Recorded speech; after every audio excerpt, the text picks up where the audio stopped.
D K Shivakumar ಆಗಮಿಸಿದ್ದಾರೆ. ರಾಜಕಾರಣಿಗಳಿಗೆ S M Krishna ಮಾದರಿ ಆಗಿದ್ರು. ಅಜಾತಶತ್ರು ಅಂತ ಹೇಳಿದ್ರೆ ಯಾವುದೇ ತಪ್ಪಾಗುವುದಿಲ್ಲ. ಅನಾರೋಗ್ಯದಿಂದ ಬಳಲ್ತಾ ಇದ್ರು, ಶ್ರೀಮಂತ ಮನೆತನದಲ್ಲಿ ಹುಟ್ಟಿದ್ರು, ಅದೇ ರೀತಿ ಬಾಳಿ ಬದುಕಿದ್ರು. ತುಂಬಾ ಪ್ಯಾಷನೇಟ್ ಆಗಿದ್ರು. ಅವ್ರು ಹಾಕ್ತಿದ್ದಂತಹ ಬಟ್ಟೆಗಳಾಗಿರ್ಬಹುದು ಅಥವಾ ಅವ್ರ ಮಾತುಕತೆ ಬಳಸ್ತಿದಂತಹ ಪದಗಳಾಗಿರ್ಬಹುದು, ಎಲ್ಲದರ ಬಗ್ಗೆ ಕೂಡ ಸಾಕಷ್ಟು ಅವರು ಒಂದ್ ರೀತಿ ಏನೇ ಕೆಲಸ ಮಾಡಿದ್ರು ಪ್ಯಾಷನೇಟ್ ಆಗಿ ಮಾಡ್ತಾ ಇದ್ರು. ಯಾವುದನ್ನು ಕೂಡ ಕಾಟಾಚಾರಕ್ಕೆ ಮಾಡ್ದಂಥವ್ರಲ್ಲ. ಟೆನ್ನಿಸ್ ಅಂದ್ರೆ ಬಹಳ ಇಷ್ಟ ಆಯ್ತು ಅವ್ರಿಗೆ. ನೋಡಿ, ಚಲುವರಾಯಸ್ವಾಮಿ ಅವ್ರು ಬಂದಿದ್ದಾರೆ, ಬಹುತೇಕ ನಾಯಕರು ಬಂದಿದ್ದಾರೆ, ಡಿ ಕೆ ಶಿವಕುಮಾರ್ ಬಂದಿದ್ದಾರೆ. D K Shivakumar S M Krishna ಅವರ ಪಾರ್ಥಿವ ಶರೀರದ ದರ್ಶನವನ್ನು ಪಡ್ಕೊಳ್ತಾ ಇದ್ದಾರೆ. ಚಲುವರಾಯಸ್ವಾಮಿ ಅವರಿದ್ದಾರೆ. ಎಲ್ಲ ರಾಜಕೀಯ ನಾಯಕರು ಕೂಡ ಬಂದು ಹಿರಿಯ ನಾಯಕನಿಗೆ ಅಂತಿಮ ನಮನವನ್ನ ಸಲ್ಲಿಸ್ತಾ ಇದ್ದಾರೆ. ಎಲ್ಲೋ ಒಂದ್ ಕಡೆ ದೈಹಿಕವಾಗಿ ಅವರು ಬಿಜೆಪಿಗೆ ಸೇರ್ಪಡೆಗೊಂಡಿದ್ರು ಕೂಡ ಮಾನಸಿಕವಾಗಿ ಎಸ್ ಎಂ ಕೃಷ್ಣ ಅವರ ಮನಸ್ಸು ಕಾಂಗ್ರೆಸ್ ಪಕ್ಷದ ಕಡೆಯತ್ತಾನೆ ಇತ್ತು. ವಿವಾದರಹಿತ ರಾಜಕಾರಣಿ ಆಗಿದ್ರು ಎಸ್ ಎಂ ಕೃಷ್ಣ ಅವರು. ಅವ್ರು ನಡೆದು ಬಂದ ಹಾದಿಯನ್ನ ಗಮನಿಸ್ತಾ ಹೋದ್ರೆ ಎಷ್ಟು ಡಿಗ್ನಿಫೈಡ್ ವೇನಲ್ಲಿ ಅವರ ಜೀವನವನ್ನ ನಡೆಸ್ಕೊಂಡು ಬಂದ್ರು. ರಾಜಕೀಯದಲ್ಲೇ ಆಗಿರಬಹುದು ಅಥವಾ ವೈಯಕ್ತಿಕ ಜೀವನದಲ್ಲಿ ಆಗಿರಬಹುದು, ಅದನ್ನ ಕಾಣಬಹುದು ನಾವೆಲ್ಲರೂ ಕೂಡ. ಸದಾಶಿವನಗರದ ನಿವಾಸದಲ್ಲಿ ಅಂತಿಮ ದರ್ಶನಕ್ಕೆ ವ್ಯವಸ್ಥೆಯನ್ನ ಮಾಡಲಾಗಿದೆ. ಎಲ್ಲ ನಾಯಕರು ಕೂಡ ಬಂದು ಎಸ್ ಎಂ ಕೃಷ್ಣ ಅವರ ಅಂತಿಮ ದರ್ಶನವನ್ನ ಪಡ್ಕೊಳ್ತಾ ಇದ್ದಾರೆ. ಡಿ ಕೆ ಶಿವಕುಮಾರ್ ಕಣ್ಣೀರ್ ಹಾಕ್ತಾ ಇದ್ದಾರೆ. ಕೇವಲ ಅವರು ಎಸ್ ಎಂ ಕೃಷ್ಣ ಅವರು ಡಿ ಕೆ ಶಿವಕುಮಾರ್ ಅವರ ಗುರುಗಳು ಮಾತ್ರ ಅಲ್ಲ, ಅವರ ಈಗಲೂ ಕೂಡ ಹೌದು. ಎಲ್ಲೊಂದ್ ಕಡೆ ರಾಜಕೀಯದಲ್ಲಿ ಎಸ್ ಎಂ ಕೃಷ್ಣ ಅವರು ಡಿ ಕೆ ಶಿವಕುಮಾರ್ ಅವರಿಗೆ ಬಹಳಷ್ಟು ವಿಚಾರಗಳನ್ನ ತಿಳಿಸ್ಕೊಟ್ಟಿದ್ರು. ಅವರ ರಾಜಕೀಯ ಗುರುಗಳು ಹೌದು.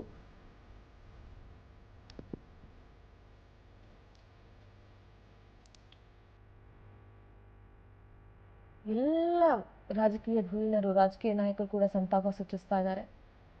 ನಾಳೆ ಅವರ ಹುಟ್ಟೂರಿನಲ್ಲಿ, ಅವರ ನೆಚ್ಚಿನ ಜಾಗದಲ್ಲಿ, ಸೋಮನಹಳ್ಳಿಯ ಕಾಫಿ ಡೇ ಆವರಣ ಇದೆಯಲ್ಲ, ಅಲ್ಲಿ ಅಂತಿಮ ವಿಧಿವಿಧಾನಗಳು ನಡೆಯುತ್ತೆ. ಅಂತ್ಯಕ್ರಿಯೆ ಕೂಡ ಅಲ್ಲೇ ಮಾಡಲಾಗುತ್ತೆ.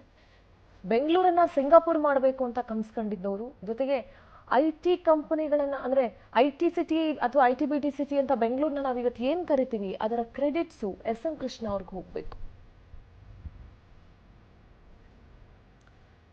ಸೋಮನಹಳ್ಳಿಯಲ್ಲಿ ಹುಟ್ಟಿದಂತಹ ಎಸ್ ಎಂ ಕೃಷ್ಣ ಅವರ ಕೀರ್ತಿ ಎಲ್ಲಿವರೆಗೂ ಇತ್ತು ಅಂತ ಹೇಳಿದ್ರೆ, ವಿದೇಶಗಳಲ್ಲೂ ಕೂಡ ಅವರು ವಿದೇಶದಲ್ಲಿ ಓದ್ಕೊಂಡು ವಿದೇಶಗಳಲ್ಲೂ ಕೂಡ ಸಾಕಷ್ಟು. ಮಂಡ್ಯ ಜಿಲ್ಲೆಯ ಮದ್ದೂರು ತಾಲೂಕಿನ ಸೋಮನಹಳ್ಳಿ ಗ್ರಾಮದವರು ಎಸ್ ಎಂ ಕೃಷ್ಣ ಅವರು. ನೋಡಿ, ಡಿ ಕೆ ಶಿವಕುಮಾರ್ ಅವರು ಕಂಬನಿ ಮಿಡಿತಾ ಇದ್ದಾರೆ. ಯಾಕೆಂದ್ರೆ ಒಂದು ಕಡೆ ವೈಯಕ್ತಿಕ ಬಾಂಧವ್ಯ, ಇನ್ನೊಂದು ಕಡೆ ರಾಜಕೀಯದ ಬಾಂಧವ್ಯ, ರಾಜಕೀಯದ ನಂಟು, ಸಾಕಷ್ಟು ಏಳು ಬೀಳುಗಳನ್ನ ಕಂಡವರು ಎಸ್ ಎಂ ಕೃಷ್ಣ ಅವರು. ಸಾಕಷ್ಟು ಜನಕ್ಕೆ ರಾಜಕೀಯದಲ್ಲಿ ಮಾರ್ಗದರ್ಶಕರಾಗಿದ್ದವರು, ಗುರು ಆಗಿದ್ದವರು. ಇವತ್ತು ಅವ್ರ ಜೊತೆಲಿಲ್ಲ ಅನ್ನೋದನ್ನ ನೆನೆಸ್ಕೊಂಡ್ರೆ ಬಹಳಷ್ಟು ದುಃಖ ಕೂಡ ಆಗುತ್ತೆ. 1932ರಲ್ಲಿ ಜನಿಸ್ತಾರೆ. 2023ನೇ ಸಾಲಿನ ಪದ್ಮವಿಭೂಷಣ ಪ್ರಶಸ್ತಿಗೆ ಕೂಡ ಭಾಜನರಾಗಿದ್ರು. ವಿಧಾನಸಭೆ ಸ್ಪೀಕರ್, ಉಪಮುಖ್ಯಮಂತ್ರಿ, ವಿದೇಶಾಂಗ ವ್ಯವಹಾರಗಳ ಸಚಿವ ಹಾಗೂ ಮಹಾರಾಷ್ಟ್ರದ ರಾಜ್ಯಪಾಲರಾಗಿ ಕೂಡ ಅವರು ಸೇವೆಯನ್ನ ಸಲ್ಲಿಸಿದರು. ಹುಟ್ಟೂರಾದ ಮಂಡ್ಯ ಜಿಲ್ಲೆಯ ಮದ್ದೂರಿನ ಸೋಮನಹಳ್ಳಿಯಲ್ಲಿ ನಾಳೆ ಅಂತಿಮ ವಿಧಿವಿಧಾನ, ಅಂತ್ಯ ಸಂಸ್ಕಾರ ನೆರವೇರುತ್ತೆ. ಡಿ ಕೆ ಶಿವಕುಮಾರ್ ಅವರನ್ನ ಗಮನಿಸ್ತಾ ಇದ್ದೀವಿ. ಚಲುವರಾಯಸ್ವಾಮಿ ಅವರು ಕೂಡ ಅಲ್ಲೇ ಇದ್ದಾರೆ. ಎಲ್ಲರೂ ಕೂಡ ಬೆಳಗಾವಿಯಿಂದ ಅನೇಕ ನಾಯಕರುಗಳಿಗೆ ಆಲ್ರೆಡಿ ಆಗಮಿಸಿದ್ದಾರೆ. ಇನ್ನೂ ಒಂದಷ್ಟು ಜನ ಬರೋರು ಕೂಡ ಇದ್ದಾರೆ. ಅವರ ಎಸ್ ಎಂ ಕೃಷ್ಣ ಅವರ ಕುಟುಂಬಸ್ಥರನ್ನ ಕೂಡ ಗಮನಿಸ್ತಾ ಇದ್ದೀವಿ. ಬಹಳ ದೊಡ್ಡ ಬಳಗ ಅವರದ್ದು, ಬಹಳ ದೊಡ್ಡ ಬಳಗ.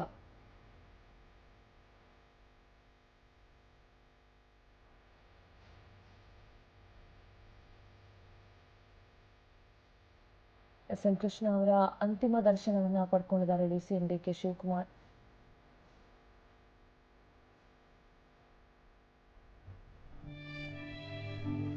ಎಸ್ ಎಂ ಕೃಷ್ಣ ಅವರ ದರ್ಶನ ಪಡೆದು ಡಿ ಕೆ ಶಿವಕುಮಾರ್ ಕಣ್ಣೀರಿಟ್ಟಿದ್ದಾರೆ. ಬಹಳಷ್ಟು ಬಾಂಧವ್ಯ, ಒಡನಾಟ, ದಶಕಗಳ ಬಾಂಧವ್ಯ. ಡಿ ಕೆ ಶಿವಕುಮಾರ್ ಅವರ ರಾಜಕೀಯ ಗುರುವಾಗಿದ್ರು ಎಸ್ ಎಂ ಕೃಷ್ಣ ಅವರು. ಹಲವಾರು ಸನ್ನಿವೇಶಗಳಲ್ಲಿ, ಸಂದರ್ಭಗಳಲ್ಲಿ ಮಾರ್ಗದರ್ಶನ ನೀಡ್ತಾ ಇದ್ರು. ತಮ್ಮ ರಾಜಕೀಯ ಗುರುವಿನ ಮುಂದೆ ಕಣ್ಣೀರು ಹಾಕಿದ್ರು ಡಿ.ಸಿ.ಎಂ. D K Shivakumar. ನೋಡಿ, ಯಾವ ಡಿ.ಸಿ.ಎಂ, ಯಾವ ಪಟ್ಟ, KPCC ಅಧ್ಯಕ್ಷ, ಅದು ಯಾವುದು ಕೂಡ ಬರೋದಿಲ್ಲ ಅಲ್ಲಿ. ಅವರ ನಡುವಿನ ಬಾಂಧವ್ಯ ಡಿ ಕೆ ಶಿವಕುಮಾರ್ ಅವರು ನಗರಾಭಿವೃದ್ಧಿ ಸಚಿವರಾಗಿದ್ದರು ಎಸ್ ಎಂ ಕೃಷ್ಣ ಅವರು ಸಿಎಂ ಆಗಿದ್ದಾಗ. ಅಲ್ಲಿ ನಾನು DCM, ನಾನೊಬ್ಬ KPCC ಅಧ್ಯಕ್ಷ, ಅದು ಯಾವುದು ಕೂಡ ಲೆಕ್ಕಕ್ಕೆ ಬರಲಿಲ್ಲ. ನಮ್ಮ ರಾಜಕೀಯ ಗುರು ನೋಡಿ, ಚಲುವರಾಯಸ್ವಾಮಿ ಅವರು ಕೂಡ ಹಲವಾರು ಸಂದರ್ಭಗಳನ್ನು ನೆನಪಿಸ್ಕೊಳ್ತಾ ಇದ್ರು. ಎಸ್ ಎಂ ಕೃಷ್ಣ ಅವ್ರ ಬಗ್ಗೆ ಬಹಳ ವಿಶೇಷ.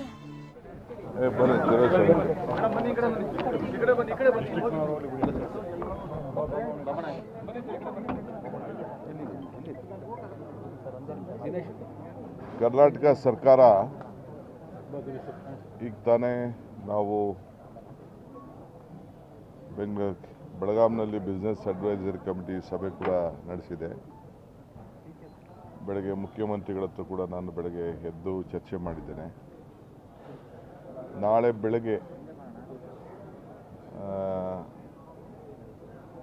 ನಾಳೆ ಸರ್ಕಾರದ ರಜಾ ಘೋಷಣೆ ಆಗಿದೆ ಇಡೀ ರಾಜ್ಯದ ಉದ್ದಗಲೂ ಕೂಡ. ಎಲ್ಲ ಸಾರ್ವಜನಿಕರು ಕೂಡ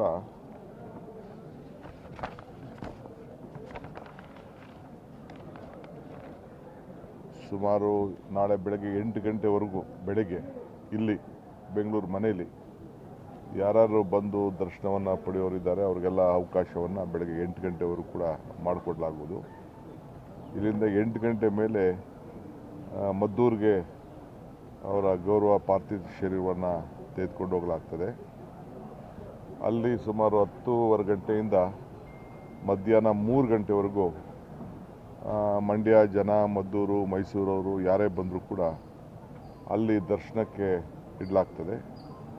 ಅದಾದ ಮೇಲೆ ಸರ್ಕಾರ ಅದರ ಜವಾಬ್ದಾರಿ ತೆಗೆದುಕೊಂಡು ಅವರ ಗೌರವವನ್ನು ಯಾವ ರೀತಿ ಸಲ್ಲಿಸಬೇಕು ಅವರ ಪದ್ಧತಿ ಪ್ರಕಾರ ಅದನ್ನು ಫೈನಲ್ಲು 4 ಗಂಟೆಗೆ, ಆದರೆ 3 ಗಂಟೆಗೆ ದರ್ಶನ ಕ್ಲೋಸ್ ಆಗ್ತದೆ. ಸೊ ಅದಕ್ಕೆ ಯಾರೇ ಆಗಲಿ ದರ್ಶನ ಪಡೆಯೋರು ಇಚ್ಛೆಯವರು 3 ಗಂಟೆ ಒಳಗಡೆ ಮದ್ದೂರಿಗೆ ಬಂದು ಅವರು ಬಂದು ದರ್ಶನವನ್ನು ಪಡ್ಬೋದು. ಅಂತಿಮ ನಮಸ್ಕಾರವನ್ನು ಸಲ್ಲಿಸಲಿಕ್ಕೆ ಒಂದು ಅವಕಾಶವನ್ನು ಕುಟುಂಬದ ಪರವಾಗಿ ಮತ್ತು ಸರ್ಕಾರದ ಪರವಾಗಿ 2 ವಿಚಾರದಲ್ಲೂ ಕೂಡ ನಾನು ಈ ಘೋಷಣೆಯನ್ನು ನಾನು ಮಾಡ್ತಾ ಇದ್ದೀನಿ. Today till tomorrow morning 8 AM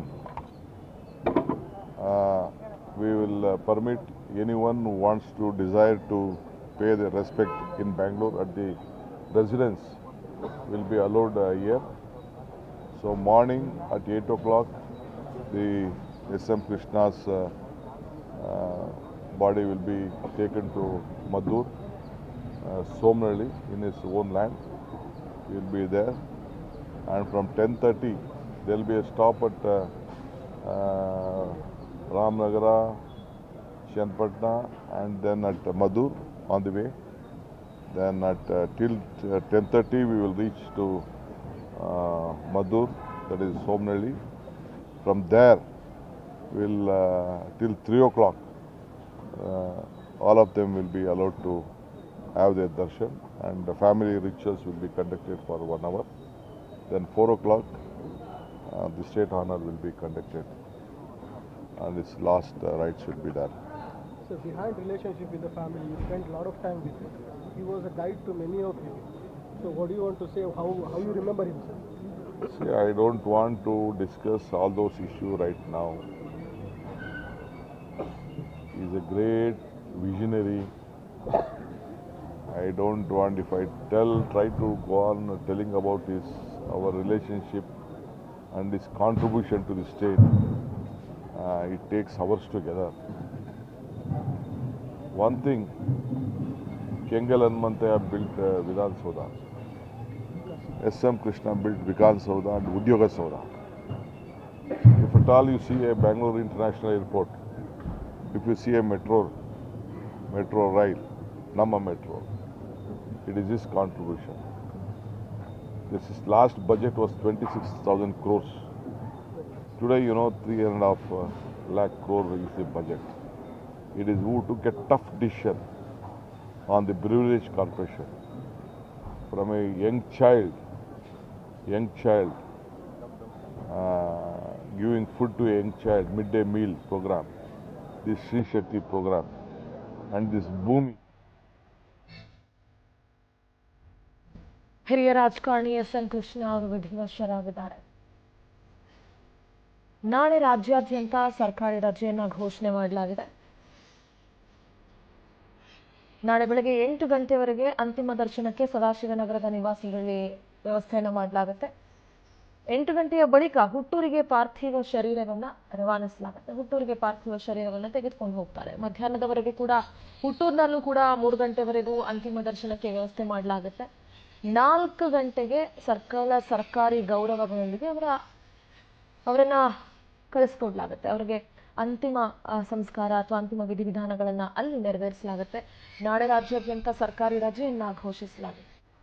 I'm proud to receive. Forget that he is my relative, he is my political mentor. That is a different issue. But his contribution cannot be forgotten. He has left a big legacy to all of us. Lot of things to learn from him. And I think I am proud to tell that we have learnt a lot of things from him, and we are following his The footsteps. slogan Brand Bengaluru started from him, sir. Do you think that I will discuss all those things later issue. There are a lot of things to tell. Sir ನೀವು ಕೊನೆ ಬಾರಿಗೆ meet ಆಗಿದ್ಯಾ ಅವರು? ನೋಡಪ್ಪ, ನಾನು ಈ ಕುಟುಂಬದವನು, ನಂದು ಯಾವ್ದು ಭೇಟಿ, I am part of the family. ಈಗ ಅದು ಎಲ್ಲರಿಗೂ ಗೊತ್ತಿದೆ. ನಾನು ಹೆಂಗೆ ಹೇಳಲಿ? ನಿಮ್ಮ ಅವರ ಸಂಬಂಧ ತಂದೆ ಮಗನ ಸಂಬಂಧ ಎಲ್ಲರಿಗೂ ಗೊತ್ತಿರೋಂಥ ವಿಚಾರ. ನಾನು ಅದ್ರ ಬಗ್ಗೆ ಹೆಚ್ಚಿಗೆ ಹೇಳೋಂಥದ್ದು ಇಲ್ಲೇನು ಈಗ ಬೇಡ. ಮಾತು ಬೇರೆ ದಿದ್ದಲ್ಲಿ ನಾನು ಅದೆಲ್ಲ ಮಾತಾಡ್ತೀನಿ. ನಾನು ಅವರ ಕಾಣಿಕೆ ಏನು ಅನ್ನೋದನ್ನು ರಾಜ್ಯಕ್ಕೆ ಗೊತ್ತಿದೆ. ನಮ್ಗೆ ಯಾವ ರೀತಿ ಮಾರ್ಗದರ್ಶನ ಕೊಟ್ಟಿದೆ ಅಂತ ನಮ್ಮ ಬದುಕಿನ ಬದಲಾವಣೆನೇ ನಿಮಗೆಲ್ಲ ಕಾಣ್ತಾ ಇದೆ. ಮುಖ್ಯಮಂತ್ರಿಗಳಾಗಿದ್ದಾಗ ಮಾಡಿದಂಥ ಒಂದು ಸಾಧನೆ ನಾನು ಏನು ಹೇಳಲಿ? ಸಾಧನೆ ಎಲ್ಲ ನಿಮ್ಮ ಕಣ್ಣಲ್ಲೇ ಇದೆ. ವಿಕಾಸಸೌಧ ಅಂದರೆ ರಾಜ್ಯಕ್ಕೆ ವಿಕಾಸ ಆಗಲಿ ಅಂತೇಳಿ ವಿಕಾಸಸೌಧ ಕೊಟ್ಟಿದ್ರು. ಉದ್ಯೋಗ ಸೌಧ ಅಂತಂದರೆ ಎಲ್ಲರಿಗೂ ಉದ್ಯೋಗ ಸಿಗಲಿ ಅಂತ ಉದ್ಯೋಗ ಸೌಧವನ್ನು ಅವರು ಕೊಟ್ಟರು. ಪುಟಾಣಿ ಮಕ್ಕಳಿಂದ ಹಿಡಿದು ಬಿಸಿ ಊಟ ಕಾರ್ಯಕ್ರಮದಿಂದ ಹಿಡಿದು ರಾಜ್ಯಕ್ಕೆ ಒಂದು ದೊಡ್ಡ ಆರ್ಥಿಕವಾದಂಥ ಶಕ್ತಿಯನ್ನು ನೀಡಿದವರು. ಇವತ್ತು ಬ್ರಿವೇಜ್ ಕಾರ್ಪೊರೇಷನ್ ಪ್ರಾರಂಭ ಮಾಡಿ ರಾಜ್ಯಕ್ಕೆ ಹೆಚ್ಚು ಹಣ ಶೇಖರಣೆ ಮಾಡಬೇಕಾಗಿತ್ತು ಅಂದರೆ ಅವರು ಕಾವೇರಿಗೋಸ್ಕರನೇ ಅಧಿಕಾರನ ತ್ಯಾಗ ಮಾಡೋಂಥ ಒಂದು ಪರಿಸ್ಥಿತಿ ಬಂದಿತ್ತು. ಮಧ್ಯರಾತ್ರಿ ರಾಜ್ಕುಮಾರ್ ಅಪಹರಣ ಆದಾಗ ಫಸ್ಟ್ ನನಗೆ ಫೋನ್ ಮಾಡಿದ್ರು, ನೀ ಎಲ್ಲಿದೆಯಾ ಅಂತ. 10:30 11 ಗಂಟೆ ಮಲಗಿದ್ದೆ ನಾನು. ನನ್ನ ಹೆಂಡತಿ ಬಂದೆ, ಕೃಷ್ಣ ಸಾಹೇಬರು ಫೋನ್ ಮಾಡ್ತಾವ್ರೆ ಅಂತ ಇಬ್ಬರು ತಕ್ಷಣ ಓಡಿ ಬಂದೆ. ಸೊ ಯಾವ ರೀತಿ ಅಷ್ಟು ನೋವು ಪಟ್ಟರು, ಏನು ಮಾಡಿದ್ರು ಅಂತ ನನಗೆ ಗೊತ್ತಿದೆ. ಅದು ಅವ್ರನ್ನ ಈಚೆಗೆ ತೆಗೆದುಕೊಂಡು ಬರಬೇಕಾದ್ರೆ ಏನೆಲ್ಲ ನಾವು ಮಾಡಿದ್ದೀವಿ ಅನ್ನೋದು ನಮಗೆ ಗೊತ್ತಿದೆ. ಅಷ್ಟು ಒಂದು ಆ ರಾಜಕಾರಣದಲ್ಲಿ ಗವರ್ನೆನ್ಸ್, ಕರ್ನಾಟಕ ರಾಜ್ಯಕ್ಕೆ ಒಂದು ಗವರ್ನೆನ್ಸ್ ಅನ್ನೋ ಒಂದು ಪದಕ್ಕೆ, ಆಡಳಿತಕ್ಕೆ ಒಂದು ದೊಡ್ಡ ಶಕ್ತಿಯನ್ನು ಕೊಟ್ಟದ್ದನ್ನು ನಾವೆಲ್ಲ ಕೂಡ ಮರೀಲಿಕ್ಕೆ ಸಾಧ್ಯ ಇಲ್ಲ. ಒಂದು ಉತ್ತಮವಾದಂಥ ಒಂದು ಆಡಳಿತಗಾರರು.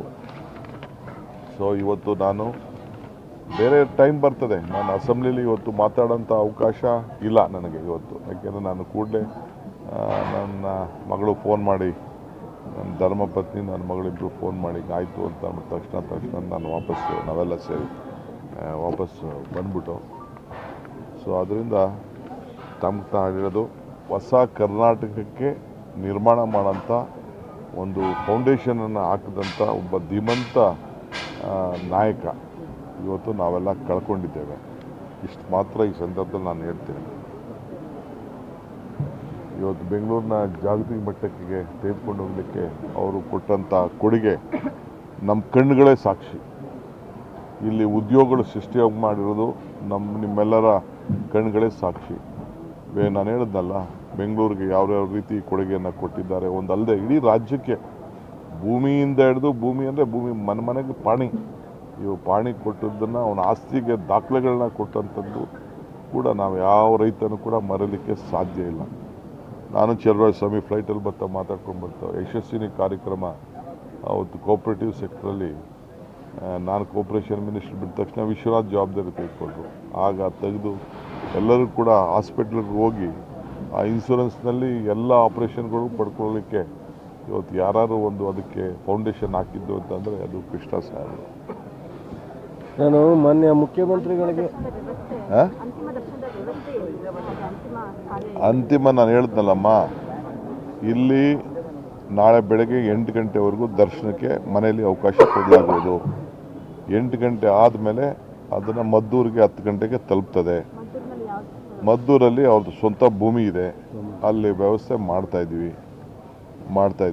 ನಾನೀಗ ಹೋಗ್ತಾ ಇದ್ದೀನಿ ಅಲ್ಲಿಗೆ, ನಾನು ಚಲುವಸ್ವಾಮಿ ಹೋಗ್ತಾ ಇದ್ದೀವಿ. ಗೌರ್ಮೆಂಟ್ ನಾವು ಡ್ಯೂಟಿ ಫ್ಯಾಮಿಲಿ ಅಲ್ಲದೆ ಗೌರ್ಮೆಂಟ್ದು ಜವಾಬ್ದಾರಿ ಇದೆ, ನಮಗೆ ಸರ್ಕಾರದ್ದು ಜವಾಬ್ದಾರಿ ಇದೆ.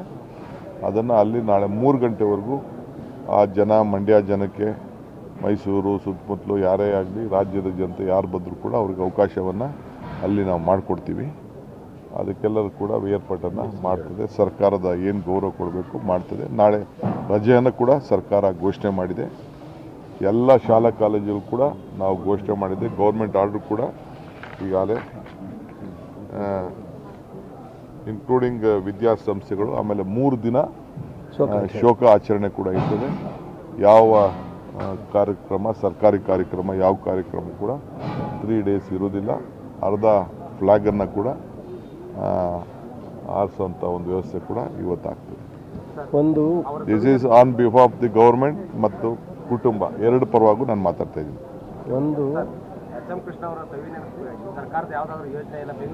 ನೀನು ಯಾಕೆ ಅಷ್ಟು ಅರ್ಜೆಂಟಲ್ಲಿ ಇದೆಯಾ? ಅರ್ಜೆಂಟ್ ಯಾಕೆ ಇದೆಯಾ? ಟೈಮ್ ಇದೆ ಅದಕ್ಕೆಲ್ಲ.